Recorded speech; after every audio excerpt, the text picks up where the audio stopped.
Can you use bricks to weigh down a pool cover?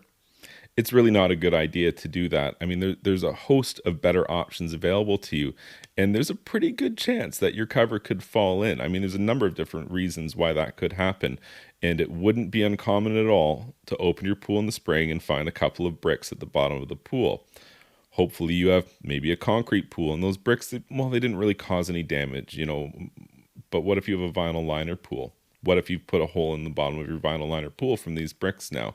And that's something that could be completely avoided. Like, bricks just aren't the right solution for the job. The right thing would be to use water bags, or water tubes, people call them. And it's just a vinyl bag filled halfway full with water, and that's it. But the reality is that, these used to be affordable, and they're getting more and more expensive, and they're getting less and less, quality. I used to be that they were thick quality material, and now it seems like, at least one out of every 10 that I fill up just right out of the manufacturer's package is leaking right from the day I get it. And certainly if a squirrel walks across it, oh, now it's all full of holes again, and it's going to deflate, and you're going to need new ones. And that's kind of why people give up on these water bags and end up, well, I'm just going to use some bricks. The bricks aren't going to deflate on me, but they are going to put your pool at risk for damage, and that's why they're not really an ideal solution.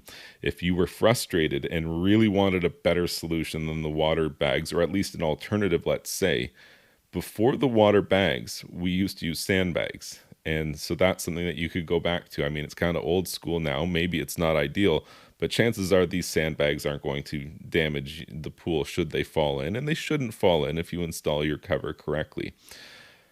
Over and above using those options, I would tell you that it would be a good idea to invest in a proper swimming pool cover.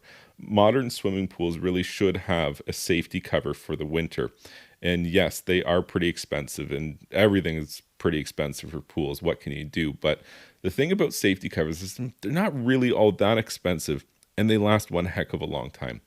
My family built swimming pools, and that's how I got into the industry. And we were, early adopters for a safety cover, and we used to use that on our show pool. And the safety cover that we have on that pool is still in operation today, and it's 29 years old this year. And when you think about the cost, but you average it out over long service life, 10 years, 20 years, 30 years, if you really take care of it, well, that gets a lot more affordable at that point. And so I think that really is a better option. If you're going to be closing your pool for the winter, invest in a safety cover.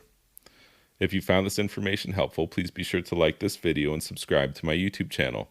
And you can check out my website, swimmingpoolsteve.com.